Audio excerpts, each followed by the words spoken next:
bem-vindos a mais um programa A Arte da Guerra com o embaixador Francisco Seixas da Costa para continuarmos em cenários de guerra, em duplos cenários de guerra, a começar por Israel, onde as coisas estão cada vez mais extremadas, segundo os observadores internacionais, e com os Estados Unidos a terem um papel que, de alguma forma, é um papel diferenciado daquele que foram tendo ao longo das últimas décadas, diria eu, uma vez que se mostram bastante reticentes a aceitarem as iniciativas de guerra do governo de Netanyahu.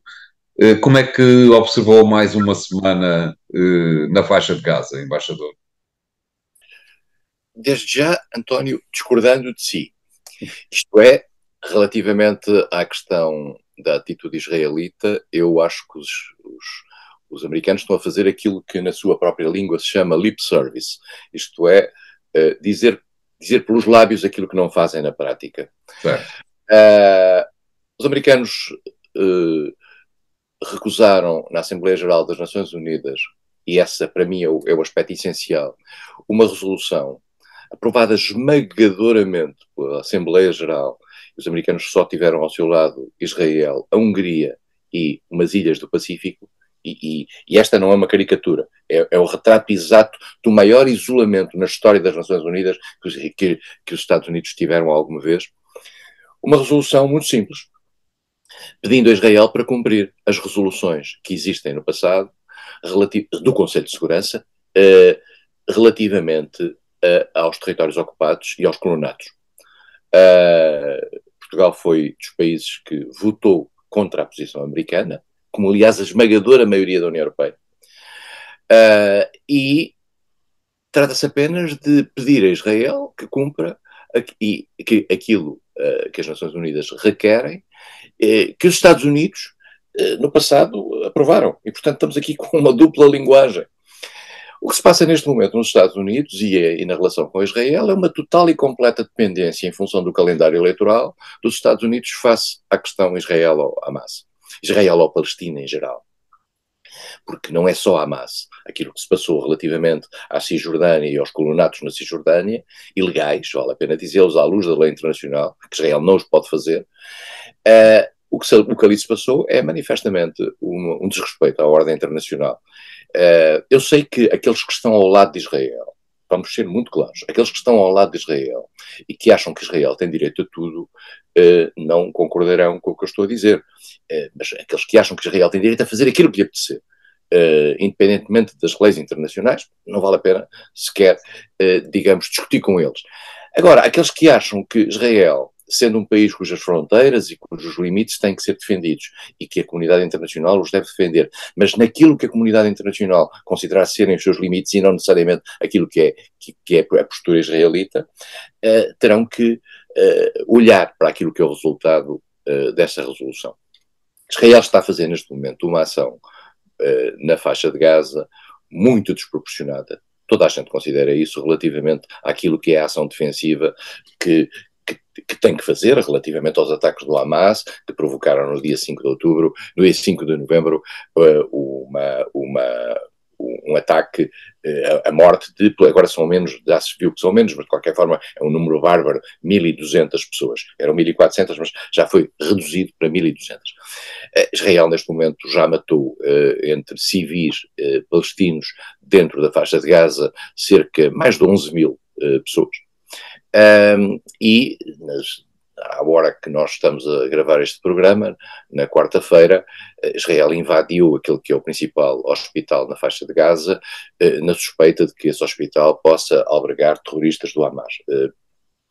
Não se põe em causa o direito de Israel fazer este tipo de ações, o que se põe em causa é as vítimas colaterais que essas ações provocam, porque a questão que está em saber se a necessidade de ir buscar terroristas que eventualmente estejam escondidos dentro do hospital justifica digamos, um conjunto de barbaridades que estão a ser cometidas. Eu digo isto com toda e total franqueza, porque sinto-me completamente escandalizado, como europeu, como ocidental, como alguém que esteve sempre ao lado de Israel e pela necessidade de ver Israel protegido, este tipo de ações. Israel vive hoje num mundo de completa e total impunidade. A União Europeia faz aquilo que sempre fez, que é uns comunicados vagos entre a condenação e a compreensão, e é completamente irrelevante no processo.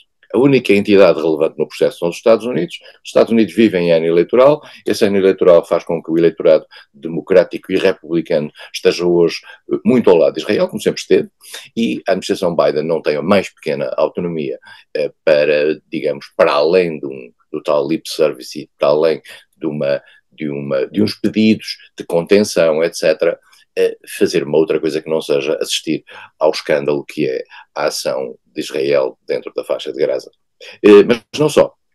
Também a ação de Israel na Cisjordânia, em ligação com os colonatos e expulsando neste momento, precisamente pelo silêncio que se criou à volta da Cisjordânia e pela atenção concentrada na faixa de Gaza, fazendo uma limpeza étnica, volto a dizê-lo, é a limpeza étnica. A limpeza étnica não precisa de matar ninguém, embora já tenham morrido algumas pessoas. A limpeza étnica significa o afastamento de pessoas para criar uma homogeneidade étnica naquilo que lá está. E o que é muito evidente é que este atual governo israelita está a tentar fazer com que a Cisjordânia seja progressivamente esteja progressivamente sem palestinos, ou tentem colocar os palestinos tão longe quanto possível e juntando, digamos, criando uma homogeneidade favorável a um aumento dos colonatos. Volto a dizer, colonatos esses que a comunidade internacional rejeitou. É apenas isto. Neste momento é uma situação verdadeiramente escandalosa, mas volto a dizer também o que já disse aqui. Eu não me espanta nada, porque nada disto difere daquilo que Israel tem feito ao longo das décadas com diversos governos. Os únicos que tiveram uma atitude, eu diria, sensata, inteligente, humanística, foram os governos de Shimon Peres e de Yitzhak Rabin, e também Ehud Barak, num certo momento. Esses governos não foram tão longe, ou não conseguiram um apoio interno tão grande que permitisse, digamos, um compromisso para o qual é preciso vontade, para o qual é preciso cedências, e com este governo, que é um governo de extrema-direita, não há sobre isto a mais pequena dúvida, não estou a caracterizá-lo negativamente, é esta a leitura, que é composto por vários ministros que inclusivamente recusam a própria existência de qualquer entidade palestina. Este governo vai tão longe quanto possível, e esta guerra que o Hamas provocou imediatamente, deu-lhes um belo pretexto para levarem até tão longe quanto possível a sua ação de limpeza dos palestinos. O ideal para muitos destes setores israelitas radicais era que os palestinos fossem refugiados. Já estão uns milhões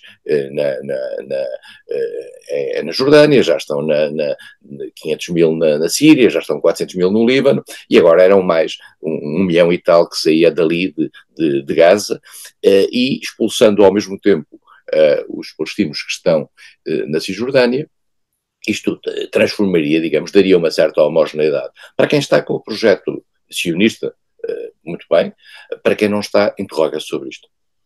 Os três ex-primeiros-ministros de que acaba de falar, embaixador, são todos da área da esquerda moderada, vamos dizer assim, trabalhistas, e, portanto, era capaz de dizer, embaixador Seixas da Costa, que a direita hebraica e a extrema-direita, mas a mesma direita hebraica, não será nunca parte da solução da questão palestiniana? Ou é mera coincidência que quando a direita está no poder as coisas extremam-se sempre? Volto a discordar, António, porque quem fez o mais generoso e, digamos, e mais corajoso acordo de pacificação em Israel foi um governo de direita, de Menahem Begin.